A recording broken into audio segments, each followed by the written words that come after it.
Good morning to all. Today we are going to discuss about the consumer buying process. Students, कल हमने किया था कि buying process की टाइप्स कौन कौन सी होती हैं।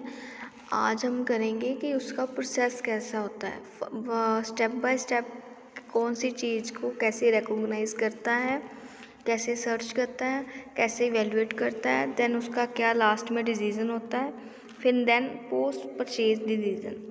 फाइव स्टेप्स हैं किसके, एक कंज्यूमर के प्रोडक्ट को ख़रीदने के लिए।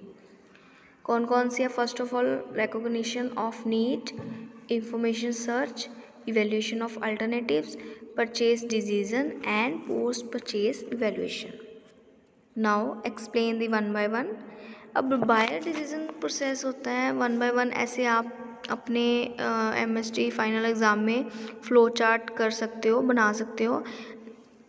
जैसे ही आपको विजिबल ही होगा, नीड फर्स्ट ऑफ ऑल पहला आता है need recognition, information search, evaluation of alternatives, purchase decision, post purchase behaviour.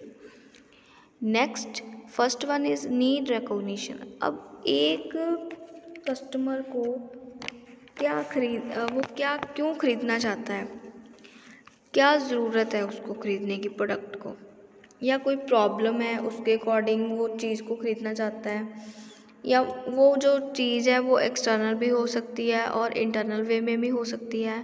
कहते for the decision process to begin a potential buyer must first recognise a problem और need.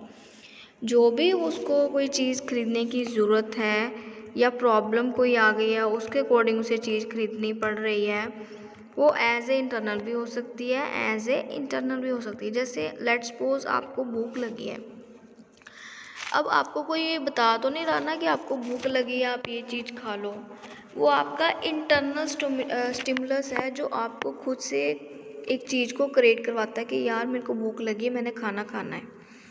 Okay, external point of view से देखें, जैसे हम market में गए या कोई हमने एडवर्टाइजमेंट देख ली, हमें वो चीज़ बहुत अच्छी लगी, या हम मार्केट लेने कुछ और गए थे, लेके कुछ और आ गए, वो आपका एज इट इज़ एक तरह का हो जाता है एक्सटर्नल बाइंग डिसीजन, कि आपने उस टाइम एट अ टाइम क्या खरीद लिया है।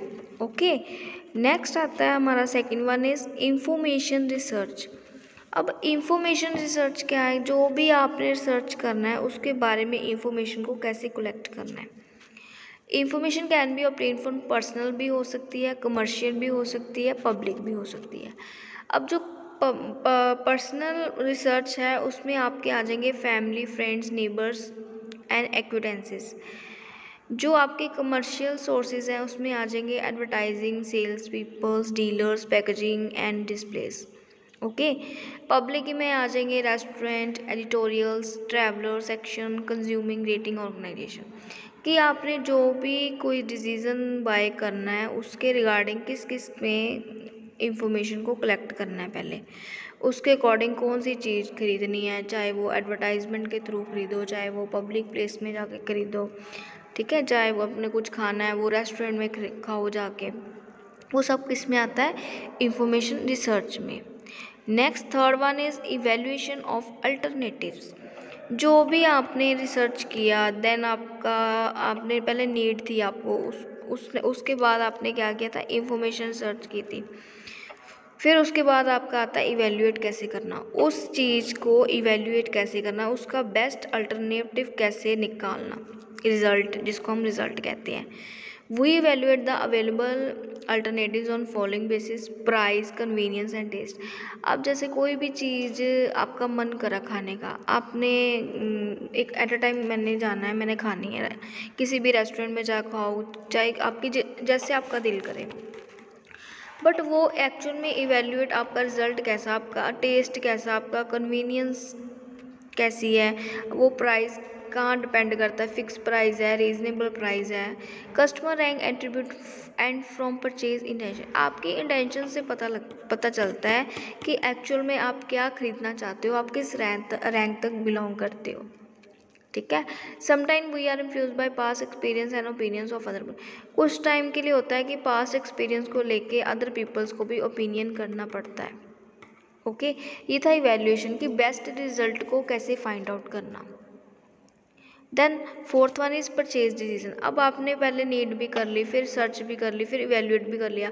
जब आप फाइनल में प्रोडक्ट को खरीदना चाहते हो, after evaluation consumer reach at A point that which product can be best one two choose so that is can satisfy needs. And जब एक बंदा सेटिस्फाई हो गया कि मैं हाँ ये चीज़ खरीदूँगा, उसको इस चीज़ की ज़रूरत है, तो उसमें फ़र्स्ट ऑफ ऑल दो चीज़ें आ जाती हैं। जब एक्चुअल में लास्ट में आगे जब वो बायर खरीदना चाहता है उस प्रोडक्ट को, तो एटीट्यूड्स ऑफ अदर्स, दूसरे जब वो चीज़ लेने जाता है तो वो कहने लग जाते हैं कि हाँ हमने यूज़ की हुई है, ठीक है, आप ये क्यों ले रहे हो, ये वैसी है, मेरे मौसी के बेटे ने ली, ठीक है।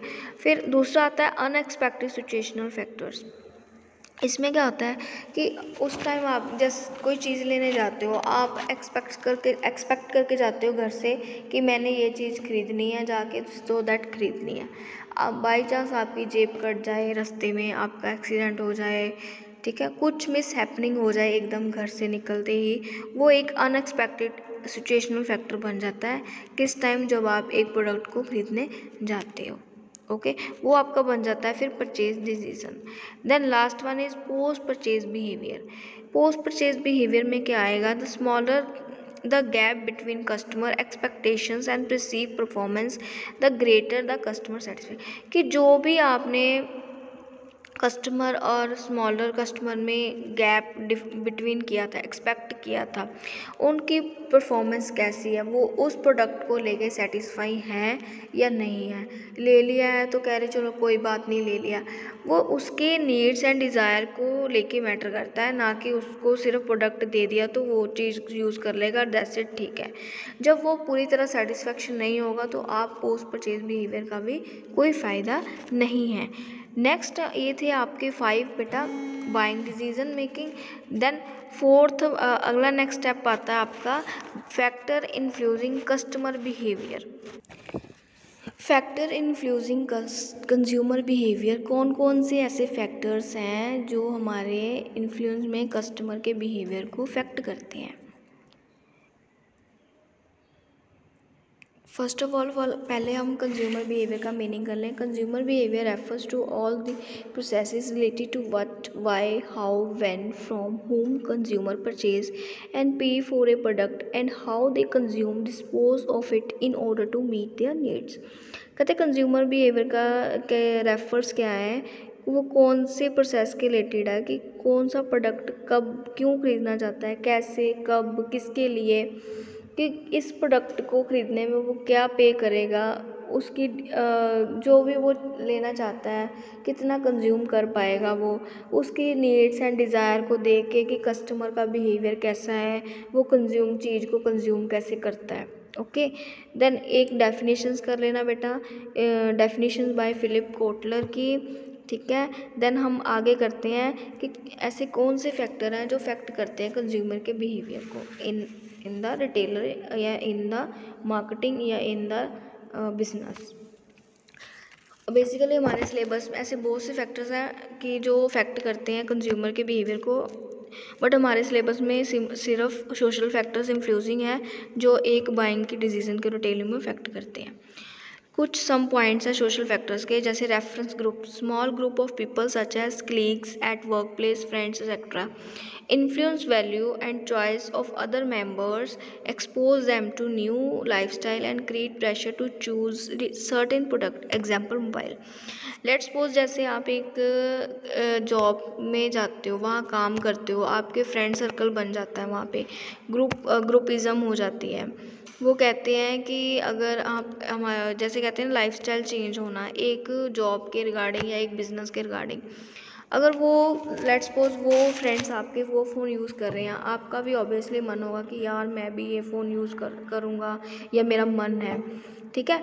एक रेफरेंस ग्रुप में कैसे फैक्टर है जो इन्फ्लुएंस करते हैं आपके लाइफस्टाइल में अफेक्ट को, ठीक है। जैसे कोई आपका फ्रेंड है, आपका आईफोन 11 यूज़ कर रहा है, ठीक है। तो दूसरा जो आपका फ़ोन है वो लेट्स सपोज कोई सैमसंग, ओप्पो, वीवो, वटेवर कुछ भी हो, बट जो एक्चुअल में आपका मन है जो कि यार मेरे फ्रेंड के पास भी वो वाला फ़ोन है, मैं भी वो वाला फ़ोन यूज़ करूँगा, ठीक है। ये होता है कि रेफरेंस ग्रुप में आपको ऑलरेडी आपके मन में ये चीज़ें आ जाती हैं कि यार वो बंदा ये यूज़ कर रहा है, ये क्वालिटी की, ये क्लोज ब्रांड डाल रहा है, तो मैं भी आगे से ब्रांड के क्लोज डालना शुरू करूँ। ऑटोमेटिकली ये रेफरेंस ग्रुप में ये सिचुएशन क्रिएट होनी शुरू हो जाती है। ये आपका आता है सोशल फैक्टर में। अब फैमिली फैक्टर का कैसे, family members influence buying decision, parent influence decision of children. However nowadays children are well inform about product and services through social media and therefore they influence the buying decision of parent. कहते हैं family का क्या role है factor, social factor में, कि एक बच्चे का उनका पालन पोषण करना, उनको चीज़ें लेके देना। हाँ, मम्मा को बोलो, पापा को बोलो, यार पापा मेरे को ये चीज़ चाहिए तो चाहिए, कि आप इन्फ्लुएंस करते हो अपने पेरेंट्स को उस चीज़ के लिए जिसकी आपको रिक्वायरमेंट हो, जिसकी आपको नीड हो, ठीक है। फिर वो पेरेंट्स एकदम से सब कुछ ले भी देते हैं, कि फैमिली का बहुत इंपॉर्टेंट रोल है किसमें, सोशल फैक्टर में। They can affect the buying decision in detailing. Okay, next third one is role and status, कि जहाँ पे आप काम कर रहे हो, जहाँ पे भी आप घर सोशल फैक्टर या सोसाइटी में हो, उसमें आपका क्या रोल है, क्या आपका स्टेटस है। पर कहते हैं person perform certain roles in a particular group in the organisation. Example, person may perform the role of senior executive in a form and therefore enjoy higher status. People may purchase a product the conform to their status, specially in the case of branded cloth, car, shoes et cetera. कहते हैं एक role and status कैसे पता चलता है, कि किसी के पास कोई ब्रांडेड चीज़ अवेलेबल हो, वो ब्रांडेड के क्लोथ्स डालता हो, ब्रांडेड वाली कार है, BMW है, ऑडी है, ठीक है, शूज़ ब्रांडेड डालता है, वो उसके स्टेटस से ही पता चल जाता है वो कहाँ तक उसका स्टेटस बिलोंग करता है। थैंक यू सो मच बच्चे, आज का आपका ये टॉपिक था कि बाइंग प्रोसेस 1 बाय 1 कैसे होता है इन रिटेलिंग में, और सोशल फैक्टर कैसे इन्फ्लुएंस करते हैं एक रिटेलिंग में बाइंग की डिसीजन को फाइंड आउट करने में। Thank you so much.